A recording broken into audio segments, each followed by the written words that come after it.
Elles pourraient trôner derrière des vitrines dans le silence d'un musée, mais ces motos reprennent vie sur l'asphalte ce week-end. Bienvenue au championnat de France vitesse moto ancienne. Installez-vous, nous allons remonter le temps. Avec le temps, j'ai changé de partenaire, puisque quand j'étais jeune, je roulais beaucoup chez Honda. Et puis maintenant, j'ai gagné Bike Peak avec une Kawasaki. J'ai continué avec Kawasaki en VMA et on s'amuse bien. Alors je roule sur la 750 ZXR qui à l'époque était ma concurrente. C'est une moto que j'ai récupérée en Corse, dans un petit village à Cargèse, et qui est une moto qui est restée des années au bord de la mer, qui était complètement bouillée. Donc on l'a restaurée et puis après on l'a préparée.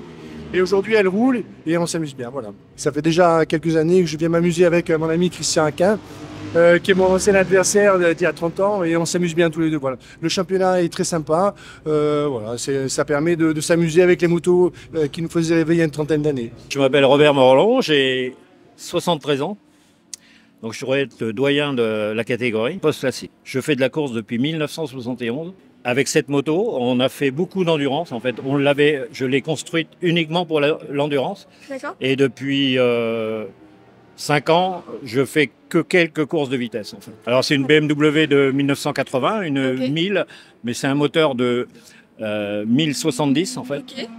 Donc avec des pistons spéciaux, arbre à cam spécial, un allumage électronique. En fait, il y a des pièces un peu modernes dessus, mais c'est pas ça qui augmente la puissance de la moto, quoi. Avec des copains, on voulait acheter une moto pas chère. Oui. Et c'était en 2011 et on a trouvé la BM qui nous plaisait bien, voilà. D'accord. Et on a fait pendant 3 ans le championnat de France d'endurance. Donc on a gagné 2 fois le championnat de France d'endurance avec cette moto-là. Je m'appelle Bruno Roy et je fais de la moto depuis l'âge de 25 ans et j'en ai 63. Et voilà, donc je suis licencié depuis l'âge de 25 ans. Et donc j'ai commencé un peu en moto moderne, en bataille des Twins à l'époque. Et puis ensuite je suis passé à la moto ancienne, rapidement. Et puis donc Patrick Godet à l'époque, qui habite à Rouen et qui restaurait des motos Vincent, m'a commencé à me prêter des motos anglaises. Et on est allé sur l'île de Man une dizaine de fois, faire le Manx City au mois d'août. On a fait plein de courses en Europe et puis j'ai toujours fait le championnat de France quasiment. C'est une JNJ, Julien, Jérémy, parce que en fait dans ma carrière professionnelle, les 11 dernières années, j'ai travaillé chez Godet Motorcycle. D'accord. Et donc Julien et Jérémy, c'est mes collègues de travail en fait. D'accord, ok. Et on restaurait des Vincent, des motos anglaises, hein, et où c'est Florent Pagny qui est l'actionnaire principal. Et donc, à un moment donné, ils se sont dit on va faire des motos pas chères pour nous parce que bon, on a beau travailler pour des Vincent, on n'a pas l'argent de se les payer, quoi. Donc ils ont fait ces petites motos-là qui sont des moteurs de Yamaha 500 SR, 500 petites Yamaha, quoi.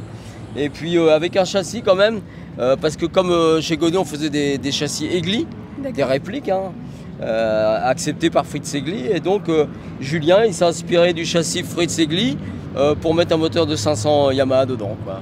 Moi je suis Jérémy Le Breton, je roule en VMA depuis 2019 mais pas tous les ans. Et plus ça va, plus je roule dans les vieilles motos, voilà en gros.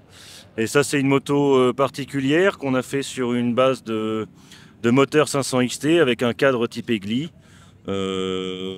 avec Julien Carton, mon collègue. Et le but c'était d'avoir une moto légère, coupleuse et facile à utiliser, quoi, et pas trop chère. On a commencé, on va dire, en septembre l'année dernière. Le temps de penser le projet, tout ça, et puis voilà. Et après, c'est mon métier, hein, moi et Julien. Julien, il est chaudronnier, on travaille chez Godet Motorcycle, on fabrique des motos, en fait. Donc, ça vient pas de nulle part non plus. Et donc, on est passionné par ça. Et il y a une autre moto qui roule là-bas que j'ai fabriquée aussi, que j'ai revendue à quelqu'un du VMA. Voilà, on aime bien faire marcher des choses. En fait, c'est ce que j'aime au VMA, c'est que comme on est assez libre en préparation, moi, je suis mécano-moteur plutôt, enfin, je sais tout faire, mais c'est plutôt moteur. Et c'est quand même agréable de fabriquer quelque chose entièrement, de préparer un moteur et après de le piloter et de voir que ça marche par rapport à la concurrence, quoi. C'est toujours satisfaisant. Ce qui est sympa sur ces petits monos-là, c'est le couple, quoi. Parce que ça marche vachement en bas, quoi. Donc c'est facile à piloter, en fait. Parce que quand on prend des motos, type les Bultaco qui sont en train de rouler, là, c'est vachement difficile parce qu'il y a que 2000 tours où ça fonctionne correctement. D'accord. Il faut tout le temps être dans les tours, quoi. Et donc, il y a des motos, même les premières motos anglaises en 4 temps, il y avait une plage de régime qui était difficile à maintenir. Alors que ça, c'est beaucoup plus facile, quoi. Bah, je m'appelle Jean-Luc Agoguet. Moi, je fais le VMA depuis c'est ma 3e année. Moi, j'étais moniteur moto et donc, du coup, je me suis mis à faire ça sur le tard, quoi. C'est une AJR. C'est une AJR réplica de 1968, 350 TSS.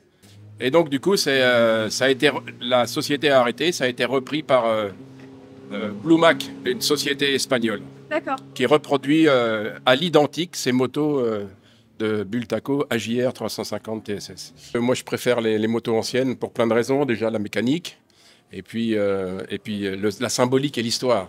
C'est relativement simple, une Yamaha. Ces moteurs-là, c'était les premiers monos après les monos anglais et qui étaient vraiment solides, quoi. Ça, c'est incassable, hein. Les bas moteurs, ça va jusqu'à 300 000. Hein. Du coup, on a siglé JNJ pour Julien et Jérémy, vu que c'est nous qui les avons fabriqués. Voilà, c'est JNJ Classic Performance et ça va être le nom qui va lui être donné, quoi. Parce que c'est pas vraiment une Yamaha, c'est pas vraiment donc voilà. Alors c'est le fait que c'est un vélo, parce qu'on est on est en dessous des 110 kg en poids. Le moteur est super coupleux dès les bas régimes, donc on a une plage d'utilisation très large, ce qui fait que c'est facile à utiliser. 2000, 6000, 6005, 7000 à peu près. Et ça va très bien, quoi. En fait, c'est beaucoup plus facile à exploiter qu'un 2 temps, notamment sur des petits circuits comme ça qui n'arrêtent pas de tourner, quoi. Et l'autre qui est derrière nous, c'est Ducati 900 SS. D'accord. Alors ça, c'est une moto des années 90, donc c'est relativement plus récent. Et quand je roulais en bataille des Twins, à l'époque, moi j'avais une moto d'Uzi, une Le Mans, et on se faisait passer par ces motos-là quand elles sont sorties. Et donc, je me suis dit, un jour j'en aurai une. Parce qu'en fait, c'était une moto relativement efficace. Et en fait, dans les années 80, c'était le renouveau des Ducati, quoi. D'accord. Parce que l'usine allait tomber. Et ils avaient encore les 750 F1. Et puis d'un seul coup, ils se sont mis, ils avaient la 500 Penta, 650 Penta. Et ils se sont mis à faire ces motos-là. Et ça a été le renouveau de Ducati. Il y a la Cima en France. Marcel Seurat qui en a vendu des paquets, quoi, hein, des tonnes. Et ça a fait renaître Ducati à l'époque, quoi. Bonjour, monsieur Lançon Thomas. Je vais être formateur en moto au CFA d'Orléans. Et donc là, ce week-end, on a emmené les jeunes pour une sortie circuit afin de faire l'assistance pour l'équipe d'Antoine Metz avec Steven et Antoine comme pilote. Et avec les jeunes, on va entretenir, réparer et faire tout ce qu'il faut pour que les véhicules tournent au mieux. Ça reste une base pour nous, pour la mécanique et pour tout. En fait, il faut mieux qu'ils voient la base pour évoluer après. Il y a plusieurs écoles de la performance où ils peuvent s'orienter pour aller vers ce monde si ça leur plaît ce week-end. Donc on est sur des 750 ZXR de 91, désolé, préparés pour la piste. Donc avec toutes les vis freinées, les gros freins, les pneus slick, des grosses jantes et voilà. C'est simple à démonter. Ça a été bien pensé pour être bien démonté. Alors l'idée c'est vraiment qu'ils comprennent l'esprit de la compétition, qu'ils comprennent les risques derrière parce qu'on a beaucoup de responsabilités, ça tourne très vite à côté, qu'ils prennent ça en compte, qu'ils comprennent le travail d'équipe parce qu'il faut être organisé, on est assez nombreux, on a 2 motos. Et puis montrer aussi toutes les facettes du métier, c'est la partie, même s'il y a un peu de stress, plaisir, et si on est passionné, c'est juste un week-end merveilleux.